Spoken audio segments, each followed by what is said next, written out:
I tremendously enjoyed this. I'm curious, I mean, Thank as an you. executive producer on this, along with playing the title character, how involved did you get? What did you want to ensure you had to say in? I mean, I don't know. I didn't at any stage feel when I signed up to do the project, there was 2 episodes that were kind of done, and then there was a structure for everything else. And as we were shooting the show, we were filling in the structure, and I was invited in to be collaborative through that process in a way that I is fairly uncommon for me. You know, I usually come on board. The majority of things I've done are films, and you come on board and there's a full script and it's done, and you might have an idea for a line here or there, or question this, that, or the other, but this was being built as we were telling it, which was really interesting and kept it kind of really organic and was a little bit stressful, but I was somewhat involved in that. But again, the primary focus, of course, was just trying to figure out John Sugar and do that. Has a blend of noir detective with a bit of Hollywood movie business flair. Who did you model this character after? Did you go somewhere for inspiration? No, I mean, anything I've ever seen from the noir genre. I watched a good few movies just for tone and just to kind of spoil myself, really. It was just a good opportunity to go, oh, I get to, with a certain amount of focus, just immerse myself in the world of film noir for a while.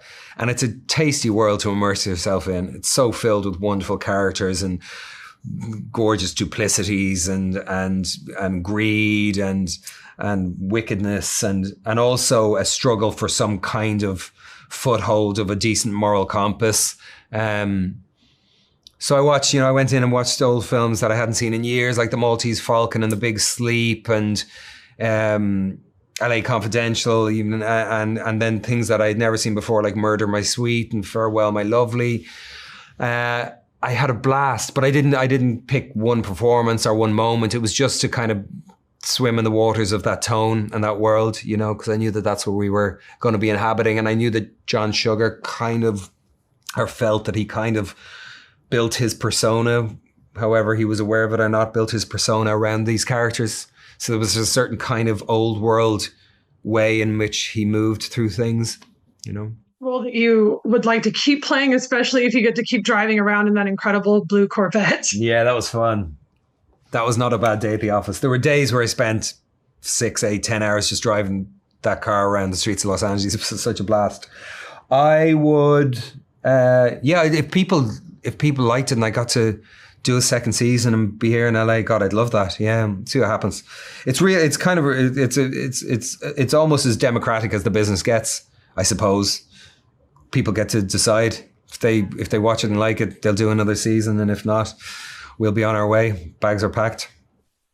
I mean, with that executive producer title, did you have conversations about a possible second season at any point? We were too busy. We were too busy trying to figure out this. Seriously, we didn't want to, and not that we didn't want to, or we said let's not because we don't want to tempt fate, but it would have been literally organically putting the cart way before the horse, because we were so kind of active in the assembly of this season. But now that it's coming out, there's people talking about and wondering, is there a second season in it and stuff. I've no clue. Again, have to see how it's received, I suppose. I enjoy playing them though. I would imagine a world where there's tons more to explore with the character. Yeah, it definitely seems that way for sure. It's the added layer of Sugar's anxiety attacks, the flashback episodes that often happen at these kind of inopportune times. Yeah. What was it like to figure out how to portray that and how to show the way that you wanted that to manifest physically? There were creative conversations had about it, and I think some of it was, I think a lot of it, as is often the case, there was a certain amount of uncertainty while we were shooting the show about certain things, which avenues to go down, or we'll reverse from there and try and go down there, course correct. And so, that was both fun and nerve-wracking as an experience. But that was just, it kind of felt organic, and there was a reason why certain things were manifesting in certain ways. It's never really clearly, concretely defined, but you hope it exists in an earned way within the pool of experiences and behaviors that the character demonstrates, and wherever you feel that he's fundamentally coming from, Two spoilers that I will save until they won't be spoilers anymore. Sure. We start to realize that something is different about your character pretty early on, but it takes time to understand how and why. And I'm curious, was it always that slow of a reveal? Were there things in the original scripts that got scaled back? Were there places that eventually became more defined? How did you find that balance? The versions I read, there is a reveal at a certain point. In the versions I read, initially the reveal was earlier, and then it was just, we decided to push it. Yeah, we just decided, the story is strong enough and the characters should be strong enough that and there was no right or wrong. It could have worked just as well, better, could have been worse, who knows, the way that it was initially designed. But we took a punt on the way it is, and just felt that it was better to have certain mysterious aspects of the character not be fully revealed, and then earn the reveal when it happens. And yeah, I thought it was really clever, really interesting way to handle it, because it could have been great to just go on as this detective noir story as well, and the blend of the two things. It's just so interesting. Yeah, and the explanation of his previous life, and the explanation of that doesn't diminish the story that was established. If anything, it should add to it, I suppose, ideally, Production, did you see what your character really looked like for that moment in the mirror? Did you get a mock-up of that? Were they able to show you that at all, or did you have to wait to see once it was finalized? That's probably a bit of a spoiler, no? To save it till. Oh, sorry. I'm absolutely going to save it. I have no idea, so I'm just cool. Sorry. I didn't know where he's low. I didn't. There were designs as we were doing it. So as we were shooting the story, there were designs that were coming in, and there were thoughts. And even before the first design came in, there were conversations and how otherworldly and how different or how same would he be, how far removed or how alike in fundamental physical form. So I saw various iterations, and then we landed on what's there.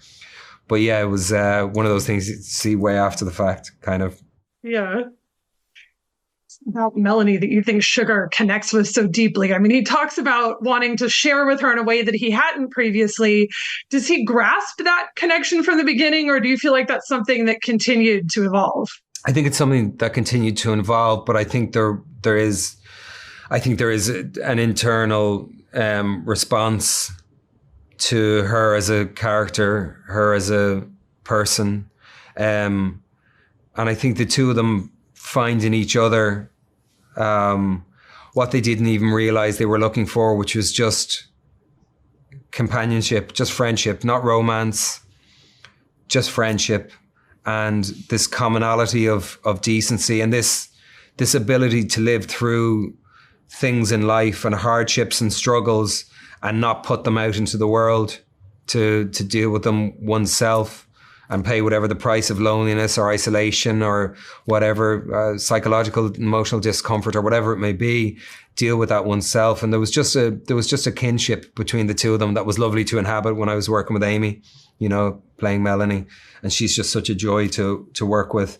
But there was, as I said about the show being built while we were shooting it, there was conversation and I think a desire from some quarters to have it be a romantic relationship. And myself and Amy just felt like if we could just lean into the friendship that was building between the two of them, it would be a lot purer, a lot more powerful and in fairness, uncommon in this genre particularly, where there's usually a romance and a femme fatale and all that kind of stuff. And it was like, no, let them just be friends and equals and let's work on that. That's hard enough to achieve. That's the thing I loved is how much all of this surprised me with as much television as I watch. That's rare to do. Do you watch? How much TV do you watch? How much do you watch? It's I mean, it's not even worth. I should get therapy for saying how much TV because it's just endless. And I love when something this like surprised me on every level. Would you watch thank you so much, by the way, for saying that. Would you watch 25 hours of TV a week? Day or two without watching anything, and then I'll spend a day watching like a bunch of stuff that I have to. Amazing, because it's your work, but it's also what you love. You know, it's like the line must become blurred, and sometimes you must invite that blurring, and sometimes try to push against it. And absolutely, that's why I love something like this. So thank you for giving me that and giving me something I had no idea where it was going. So thank you so much. Thank you so much.